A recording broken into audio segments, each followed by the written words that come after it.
कभी अपने साथियों को तो कभी अपने विरोधियों को चौंकाना शरद पवार की फितरत है। अदानी समूह को लाभ पहुंचाने के जिस मुद्दे पर कांग्रेस के पूर्व अध्यक्ष राहुल गांधी लगातार केंद्र सरकार पर निशाना साध रहे हैं, उसकी एक तरह से पवार ने हवा निकाल दी।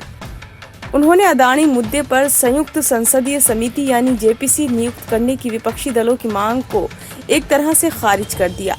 चूंकि इस मांग को लेकर जारी संसदीय गतिरोध में शरद पवार की राष्ट्रवादी कांग्रेस पार्टी भी शामिल रही, इसीलिए उनका ये बयान चौंकाने वाला है। सवाल यह है कि क्या शरद पवार ने इसके जरिए 2024 के आम चुनाव में संयुक्त विपक्ष की अपने आप अगुवाई करने की तैयारी में जुटी कांग्रेस और राहुल गांधी को कोई संकेत दिया है, या फिर वो आगामी आम चुनाव के लिए नए गठबंधन बनाने की तैयारी में है? क्या शरद पवार इस बयान के जरिए विपक्षी दलों को भी नया संदेश देने की कोशिश कर रहे हैं? ये संयोग नहीं है कि जिस समय शरद पवार ने अदानी मुद्दे की जांच के लिए जेपीसी की मांग खारिज की, ठीक उसी वक्त उनके नतीजे अजित पवार ने नरेंद्र मोदी के नेतृत्व का गुणगान किया। आज के दौर में राजनीति यदि किसी की प्रशंसा भी करती है तो उसके राजनीतिक संकेत होते हैं। अजित पवार द्वारा मोदी की प्रशंसा करने का एक संकेत यही है कि पवार परिवार भाजपा के साथ राजनीति की कोई नई राह देख रहा है। शरद पवार एक चतुर राजनेता माने जाते हैं। ये मानने का कोई कारण नहीं है कि पवार को ये पता नहीं होगा कि जेपीसी की मांग को नकारना एक तरह से कांग्रेसी अभियान को नाकाम करने जैसा ही होगा।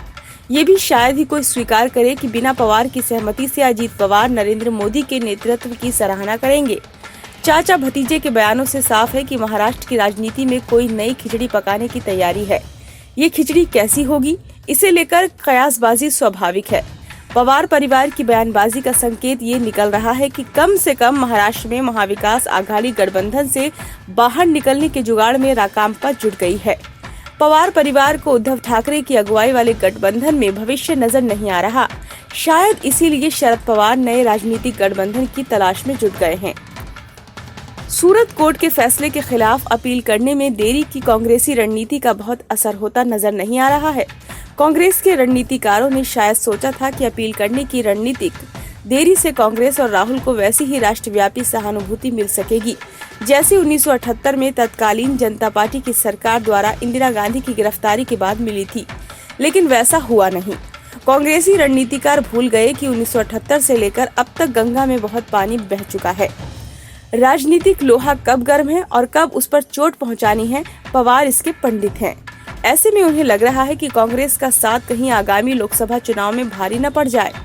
इसलिए इस बयान के जरिए वो एक तरफ अपने राजनीतिक साथियों पर दबाव बना रहे हैं, वहीं वो दूसरी तरफ भाजपा को भी संकेत दे रहे हैं कि जरूरत पड़ी तो वो उसका साथ दे सकते हैं। लगता है कि शरद पवार इस तरह मोलभाव की अपनी ताकत को बढ़ा रहे हैं।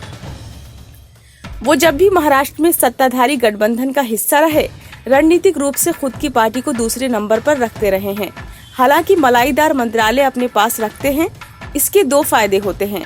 अगर कोई सवाल उठा तो अगुवाई करने वाला दल कहीं ज्यादा भुगतेगा और मलाईदार मंत्रालय का फायदा उनको ही मिलता रहेगा।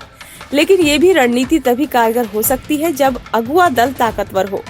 एकनाथ शिंदे की अगुवाई में शिवसेना के बड़े धड़े के अलग हो जाने के बाद उद्धव ठाकरे गुट वाली शिवसेना ताकतवर नहीं रह गई है। कांग्रेस की स्थिति पहले से ही कमजोर है।